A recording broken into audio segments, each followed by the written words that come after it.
Hello, ladies and gentlemen. It's Ukrainian show on Pod TV. My name is Sasha Star, and today we have distinguished guest, Dr. Jonathan Lockwood. Welcome to the show, Jonathan. Oh, thank you, Sasha. Glad to be here. Great to have you, Jonathan. Listen, I've developed my own, so to speak, conspiracy theory about what's happening right now in Ukraine. Not right now, but in the last several months.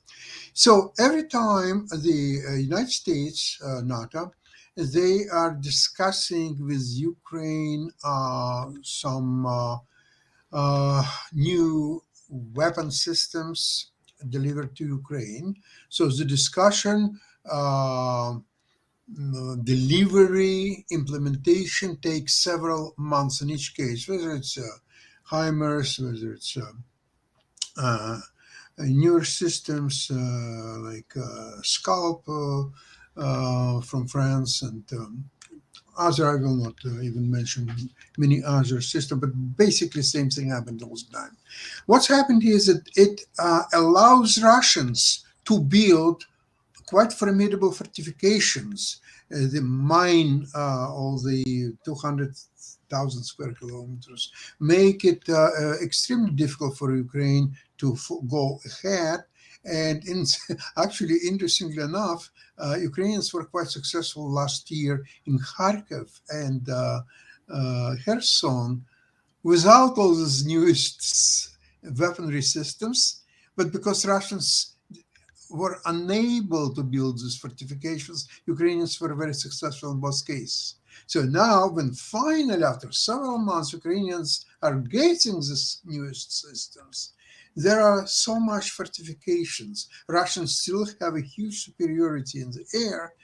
So my theory is that there is unspoken, and in some cases actually spoken, desire to get some kind of a deadlock on the front lines, moving Ukrainians to consider actually some kind of arrangements, peace arrangements, or temporary ceasefire arrangements with Russia. Of course, Ukrainians are not in a position to consider that, because any peace negotiations with Russia is going just to a new war. We know all that.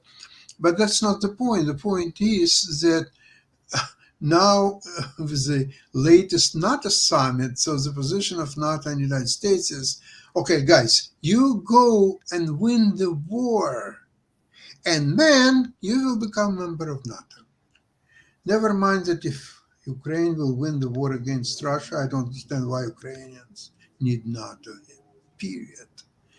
Furthermore, how Ukrainians are going to win war if under any military doctrine of the United States and NATO, you have to have a huge superiority in the air before you start frontline attack, and that's what Ukraine would like to do.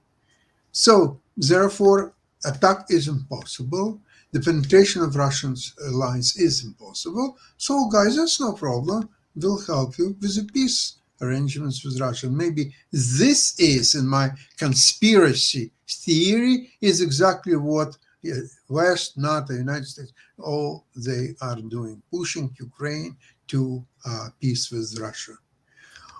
However, I must say that I myself I'm going to defeat this conspiracy theory very easily by the fact that you can see a great progress of Ukrainian army in the last couple of days without ATACMS, without F-16s, and going against all military doctrines of NATO and the United States. And they are actually proceeding ahead and very forcefully. Jonathan, what you will make out of it all?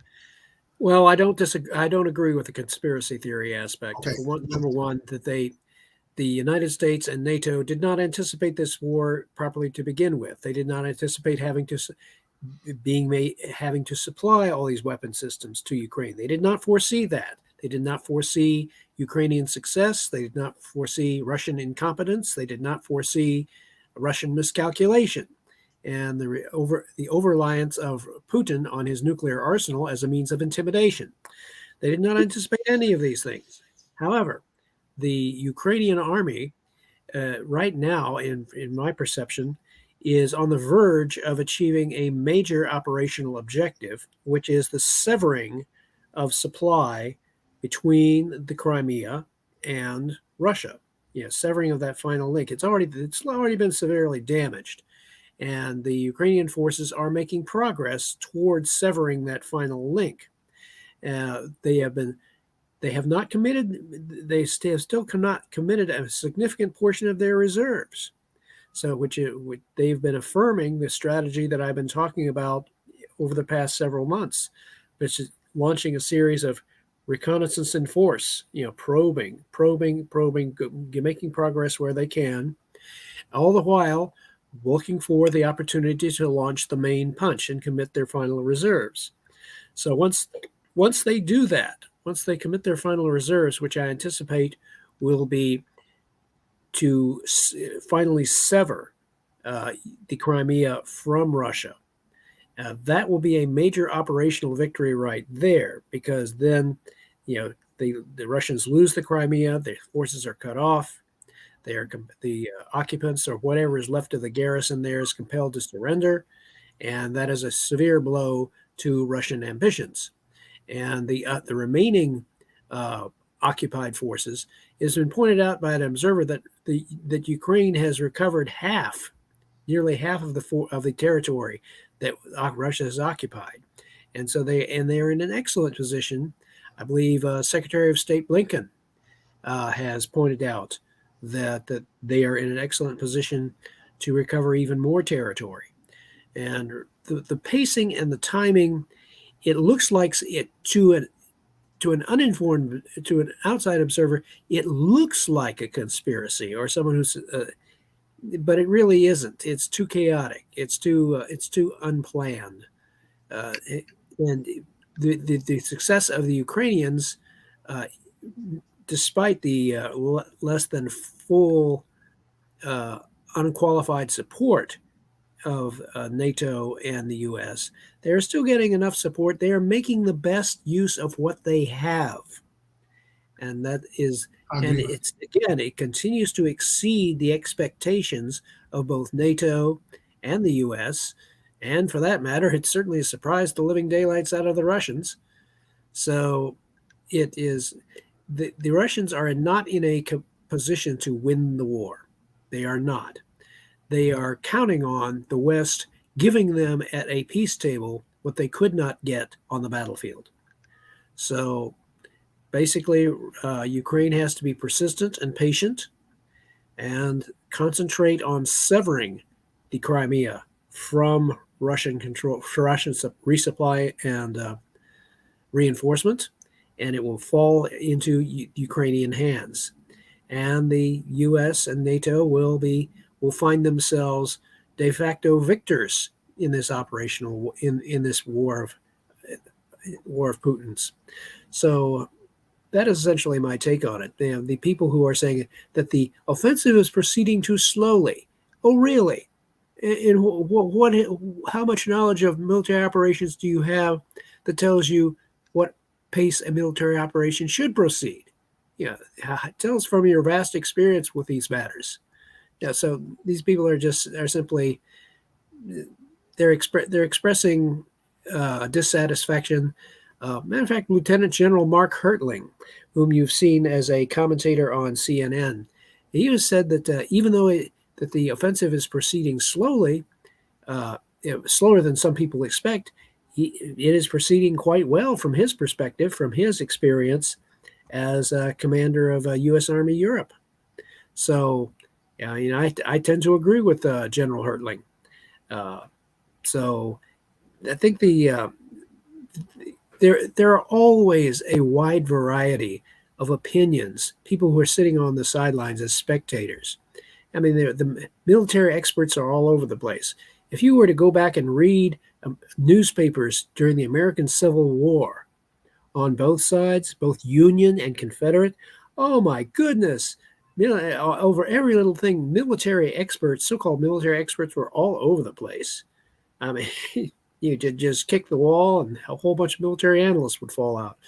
So, no, I'm not impressed by what I see as a lot of military analysts trying to say that the offensive is proceeding too slowly. Yeah, well, they've never had to conduct one. I think in the last 2 days, actually, the camp of those who believe that offensive is proceeding too slowly, I think started to really bleed, simply because offensive only now shows its true colors, and only now we can see how effective it is. And in the next few days, it will be even far more strong and effective. That's what I believe. Now, there is a great information war is going, and one person that I'm listening daily, sometimes twice a day, is the analyst with the name Mr. Schwetz.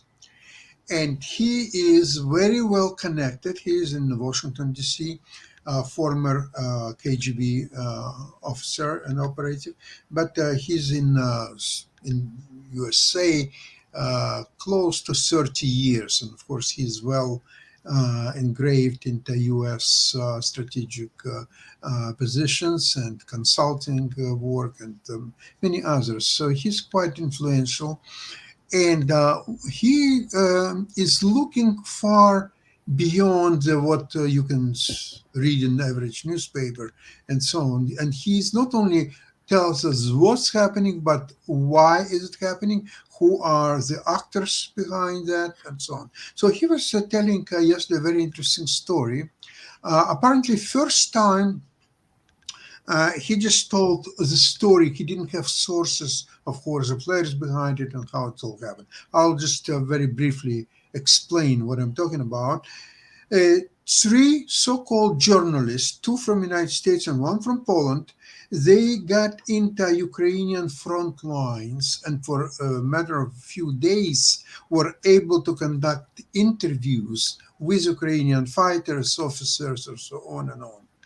Then they submitted their vision of what's happening, and essentially it all boils down that Russians have incredible fortifications. Ukrainians will not be able to penetrate them, that they just don't have enough power, they don't have any, and the higher officers in Ukrainian army, because on the lower level, they are very committed and they're trying to do anything what they can. On the higher level, officers are incompetent, and with these officers, Ukraine will never be able to achieve victory. Okay, that's fine. Go a little bit further. The paper Wall Street Journal published a material which had this as a base, but they also made their own commentaries on that. That was published just a few days ago, 2-3 days ago, not too long ago. And in the second part of his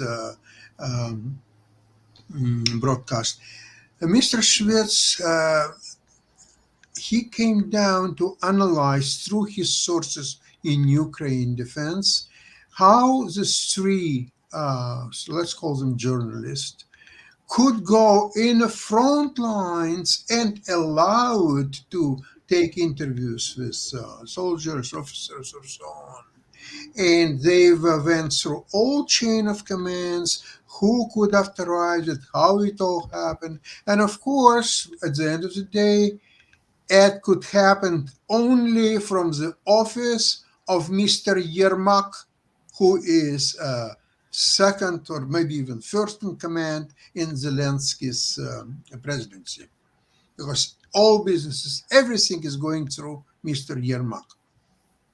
So Schwartz comes to the conclusion that, and Yermak already know, letters were submitted by FBI and CIA to Zelensky, the 50 plus people who have to be removed as soon as possible. Mr. Yermak is always number one. So here comes the contradiction. If Mr. Zelensky is unwilling or unable to remove Yermak and several others, how it will be bode well with American establishment uh, trying to help Ukraine? What do you think? Well, it's just going to be a matter of the Ukrainian military proving Mr. Yermak wrong, and he will once the Ukrainian military achieves its operational objectives and severs Crimea from Russian resupply and reinforcement. I think that the other events will follow in their course, and it will prove to be irrelevant. So right now, the focus is on the Ukrainian armed forces and whether or not they can quickly sever the Crimea from Russian resupply. That is the main focus. Okay, I agree with you, Jonathan. The battlefield, that's where it's all going to be decided. And the only concern is that Ukrainians can run fairly soon, in about a couple of months, out of money and therefore weapons, ammunition. And now the talk is about that it's a long time ago when Lend-Lease for Ukraine has been approved but never used because supposedly Biden was successful always extract more money from the Congress and so on. So there was essentially argument could be that there was no need for using Lend-Lease because all the other money are coming. However, there might be a situation when the money would not come as easily as before with all this Biden's problem with his son business and accusations and so on. There are talks about possible impeachment and so on. So in the meantime, Lend-Lease is almost like an endless way to finance this war, which Biden could use if he wanted. Looks like he doesn't want it at this time. What do you think and what do you know about the Lend-Lease? Well, I don't really have enough insight into that to comment effectively. However, the American willingness to supply these high technology weapon systems, they can do this up to a point, but because they did not anticipate such a heavy drawdown on the existing stocks, eventually it is going to be a calculation within the Pentagon of, okay, how much can we draw down our existing stocks, knowing that it's going to take several years to replace these particular weapon systems, and how big a risk is there of the United States itself having to confront a major military threat, for example, with China, or if China decides to attempt to retake Taiwan, they have to calculate: will the United States, oddly enough, be forced to use lower technology systems or older reserve stocks of weapons for its troops in the event that they get caught short? That the probability of that happening, in my view, is rather low. So right now they are going to, even though they recognize the danger of being caught short, they are going to continue to supply Ukraine, especially, and the key variable is the success of Ukraine on the battlefield. It all comes back to that. If Ukraine gains greater than expected success, if the pace of its offensive speeds up, they cut off the Crimea, and they begin, and the Russian armed forces currently in these fortifications, fortifications and behind minefields, okay, fine. But if the forces are of lower quality and of such low morale that a determined attack causes them to break and run, then that's not really, the fortifications themselves do not really mean much. I mean, the French relied too much on the Maginot Line in World War II. And what did the Germans do? They bypassed the Maginot Line. And, that was just, it was just all useless. So fortifications and minefields, okay. In that it didn't work too well for the German Africa Corps in North Africa either. They they had minefields, but the British were able to bypass them. They had and Montgomery had plenty of supplies with which to mount his eventual counteroffensive. It too was slow moving, but it was effective.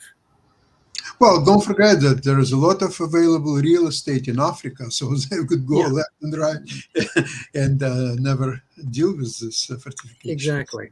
Yeah. So I'm not impressed by people, and also keep in mind that in the Persian Gulf War, the Iraqis had fortifications, they had fortified lines, which Western analysts thought, oh, U.S. troops are going to be confronting, and Marines are going to be confronting these heavily fortified positions. And Schwarzkopf just bypassed the whole thing with the famous end run, and just caught them completely by surprise. And of course, it has huge superiority in the air. Right. Exactly. Was helpful. So each situation is unique. Each situation is different. So in the case of Ukraine, they have been pursuing the prudent strategy all along, probing carefully and moving carefully and not committing their reserve until they are as close to certain as possible of committing that reserve in the area which will give them the greatest operational success. And I predict or assess that it will be in making that final cutoff of the Crimea from Russian resupply. Excellent. And I would like to actually, Jonathan, to disagree with you. Okay. How dare I? How dare you? How dare you, sir? Okay, those are fighting words. All right, go ahead. I would like to disagree with you that you're saying that the U.S. and NATO did not expect this war and such ferocity or so on. I would like to remind you, I saw one very interesting video just a couple of days ago, where they show a month before the beginning of the war on February 24th, last month or even a little bit longer before the 24th of February, and what was happening each day in diplomacy and elsewhere. And they showed that every day, while Zelensky was denying the warnings that the war is about to start, and he's saying, oh, you're just mixing this theories, and you are chasing away the business from Ukraine, this should stop, and so on. And in the meantime, US were very pragmatic. It doesn't matter what Zelensky says. Almost every day, several warplanes were landing in Borispol, which is Kiev's airport, with ammunition, with weapons. At that time, it was Stingers, of course, and other systems. So United States not only was worrying about the beginning of war almost to the day and the hour, but they were taking very tangible steps in order to help Ukrainians almost against their own will. At that time, very interesting diplomacy of CIA Director Burns, who traveled at the time to Moscow and had meetings with Russian leadership, and all what he was trying to say, because the war was already imminent, he was trying to set the rules of war. First of all, to make it not the war, but a special operation. And in opinion of the same Schwetz, the Burns was very successful in his trip to Moscow. Now, some people believe that Burns is playing both sides, and the Russian, Ukrainian, and so on. What's your opinion, actually, on Burns? And do you think he's a villain or he's a great politician? Hard to say. You're correct. You're I agree with you in that he seems to be trying to play off both sides and appear as even-handed as possible. and apparently he's doing it very well. So Yeah. I can't disagree with it. But it's always extremely difficult to read the inner motives of people while they are engaged in the process. I mean, you have to rely on, in order to get more insight, you often have to rely on historical accounts and historical analyses of these same people in the context of everything that has happened.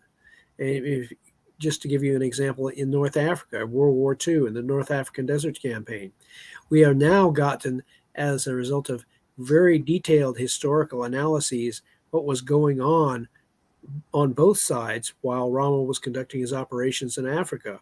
And you could see how panicked the Western Allies were, even though were getting significant access to German communications through the use of ultra, and they were decoding them. But it was a very big challenge, and they were fortunate that the Germans were very careless in their operational security procedures, which they fell into patterns, which enabled the Allies to repeatedly break the code.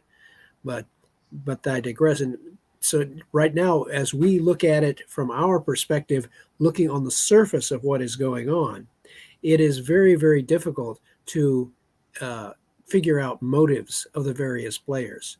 It is a very complex thing, and that will not be fully discerned until years after the conflict has ended, and we're able to go back and do lessons learned and be able to figure out what people were thinking at the time that these things were going on. So right now, trying to read the tea leaves and discern the innermost motives and thinking of the various actors, it's a case of your guess is as good as mine. Hmm. So Jonathan, would you just touch the African campaign in Second World War? Would you agree that if Germans would overtake Malta, they would be successful in their African campaigns and could go as far as Baku, Azerbaijan? well, now that's interesting because um, the the big problem with the Germans campaign in North Africa is that it was very, in any case, it would have been, even if the Germans had devoted more effort, the logistical constraints that were operating on the Germans what made it very difficult for them to sustain a campaign in Africa. And yes, in order for them to have had a chance of succeeding, they would have had to consistently and suppress Malta so that they could get supplies across to the German Africa Corps and the Italians. And English would be cut of their supplies if Right. they lose Malta. And yes, and a divert, for example, matter of fact, for if the Germans had decided to divert part of their U-boat fleet to suppressing British resupply to the Mediterranean forces, that also would have had a major effect. But the Germans were focused on trying to starve the British Isles themselves with their U-boats. So they did not have a large enough U-boat fleet in order to be able to attain both objectives. It is estimated by Little Hart, the British historian on the Second World War, the Germans would needed a U-boat fleet of 300 U-boats in order to be able to fully achieve its objectives of starving out Great Britain and using it for, as was, they never came close to that. They had their greatest successes in 1943, where they were sinking about 600,000 tons a month at one point, which was close to the threshold needed to starve out Great Britain. But at that same time, the Allied anti-submarine warfare procedures were starting to become very effective as well. So, yes, it is possible that doing a what if, and there's plenty of mechanisms for wargaming this, but had the Germans concentrated more on logistically suppressing British reinforcements to North Africa by suppressing Malta, and had they been able to get through, make that final breakthrough to Alexandria, then yes, according to the histories that we now know of what was going on, the Allies would have been panicked. They were preparing to evacuate all those areas, and they were And so, with a greater Rommel's intercepts were telling him that the Allies were completely unprepared, and he was driving ahead with his offensive. But unfortunately, he did not have the logistics to sustain it, and so he thought it was open, but as it turned out, he didn't have the logistics to sustain the drive all the way through into the Middle East. So even if they would drive all through the Middle East, in some cases they could go through Caucasus, in some cases maybe through Iran, and then from Iran to Baku. But don't forget, not many people remember that Iran was already occupied by Red Army at that time. Iran was almost like a Soviet territory. That's why they had that meeting in 1943, because although there were German spies as well, as we know from famous movie Tehran 43, but Russian controlled that. Otherwise, Stalin would never ever go to the territory of Iran. So either through Iran or through Caucasus, they would meet their old friends, Soviet army anyway. So they met them in Stalingrad area, so they would meet them also in Caucasus area as well. So I hope that the Ukrainian attack is much more straightforward than attacks of Germans or allies in Africa, and they are fighting on their own territory, and they have incredible qualities that it's difficult to describe. We will put them all as intangibles, and that's what our Russians lack in big time. Well, they could break through to cutting off the Crimea, the breakthrough to the coast, to cutting off that final bridge and destroying it, to cutting off the Russians in the Crimea from resupply and reinforcement. That is the key factor. It is. Yeah. That's what. Once we see that breakthrough occur, and the Russians acknowledge that they are cut off, and the Russian forces within Crimea, occupation forces, are compelled to surrender, then we have then that is the decisive event that I'm looking for. Jonathan, would you agree that doing all that without superiority in the air, Ukraine redraws the loss of modern war, in a way? Say again, please. They are defying the loss of the modern war. Yes, they are operating against the so-called conventional wisdom that they must have air superiority. What they have on their side is superior air defense. They have a shield under which to operate. The Russians aren't really able to attack from the air nearly as effectively as they would like. And they've sustained, the Russians are still continuing to sustain superior losses, regardless of these other things. So it's going to be and other observers have noted that the Russians are unable to switch their forces to reinforce threatened areas of the front.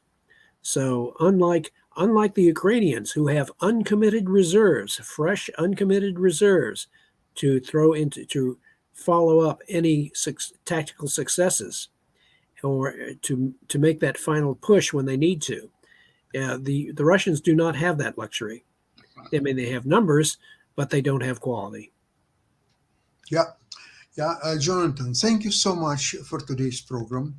Thank you. Hope we'll have you on Tuesday next week, same time, same place. And I think by Tuesday we will definitely have a hell of a news. I anticipate that we're going to see more good news on the operational front that will justify what we've been saying all along. Yes, excellent. Jonathan, thank you so much, and Slava Ukraini. Bye-bye.